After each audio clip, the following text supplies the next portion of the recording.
For me, I played games really at an early age, and I remember my aunt bringing home Asteroids on the Atari 2600 and just being amazed that I could actually control something and influence something on the television. That alone really hooked me in.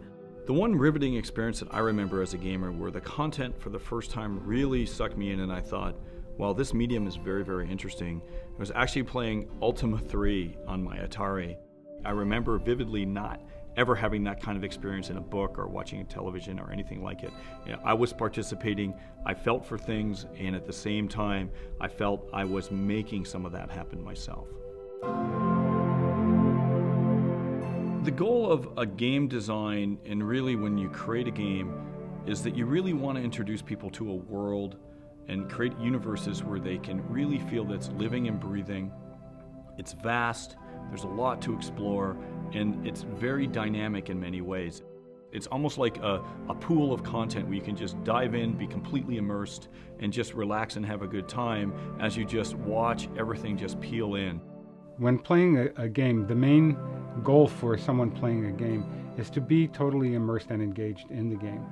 The way that happens is that all the elements of the game have to work together to create a satisfying whole, whether we look at that as being on the aesthetic level or the experiential level. The way that a game will draw a player in so that they feel that they are involved and engaged in a completely satisfying experience is when all the elements of the game, including sound, gameplay, camera work, and graphics, and so on, are working together to create a believable world and a completely realistic space in which to interact with the game. As a designer, I think the thing that we really try and do is very situational sometimes. You know, in general, we want to get a lot of emotions from the player. We want them to be happy, we want them to be excited, we want them to be curious. And just curiosity goes a long way. You know, when you're looking at level design, one of the things that's very interesting is the amusement parks. You know, in a game, when you get to a new area, you should be completely entranced in the new possibilities. What enemies are here? What items are here? What weapons are here? What characters are here? What are the things that are here for me to do? Just like when you go to an amusement park and you turn the corner and you go, do I want to go on this roller coaster? Do I want to go on this free fall thing? You know, that's the same way it should be from a game standpoint. It should be, here I am, look at what I've got. What's here for me? What's cool? What can I check out? One of the best tests that you can do is when you're focus testing is just continually ask the players if they know what time it is. And if they start losing track of time, you really are starting to realize that they're getting into flow.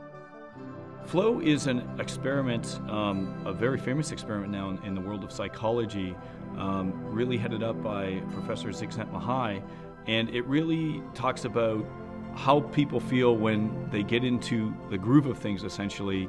As a psychologist, of course, I'm really interested not so much in the technology of the game, but I'm interested in the impact it has on the end user. I'm interested in the psychology of the game player. In order to generate flow with video games, I think what we want to do is understand what kinds of experiences can produce flow.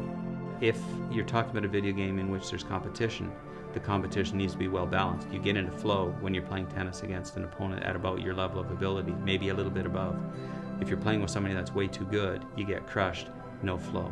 If you play with somebody that's nowhere near as good as you get bored, no flow. If we create games that have great gameplay, that's balanced so that you have a challenge, but it's not overwhelming, but it's also not underwhelming. So I think that for me, moving into the theory of flow, what creates this psychological state in the end user, and drawing from those flow principles a general set of statements, that constitutes for me the core of engagement theory. Engagement theory is the central theory that Silicon Knights uses to create games. It's expressed ironically in a formula because there is no formula for making games, and we strongly feel that by combining all these parts equally, that the game itself will become greater than the sum of its parts. When you look at a film, you sometimes tend to forget that there is a frame around the image and you project yourself into the world of the film. What video games look for is some kind of interaction that's deeper. It's engagement on a mental level as well as a physical level. Engagement theory really is when every single aspect of the game comes together and makes something that is greater than every little part of that. And one of the things that is incredible about it is It can be something so subtle as you're in the middle of combat and the music starts to ramp up and some other characters run in that you've met earlier in the game and you've kind of grown a bit of an attachment to, or you know their background, or you have some information about them that makes them interesting. And the fight keeps on going on and the music's going up and up and up, and then you finish that battle and you look over at that guy that you knew and you fought the battle with, and you just kind of go, oh, what's next? I would have to say, if I had to summarize overall as a designer what we're looking for, you know, from a gamer standpoint for the experiences, they should smile, they should have fun, and they should be happy in what they do. When we're creating games, we're always trying to create the best experience possible for the player. And it's really about engaging and immersing the player into worlds where they can have fun, where they just can escape from reality and just be purely entertained. And that's what we try to do with every video game that we create. It's really kind of hard to summarize, but it's that big package that comes together, and if they pick up the controller and they're smiling, that's the goal.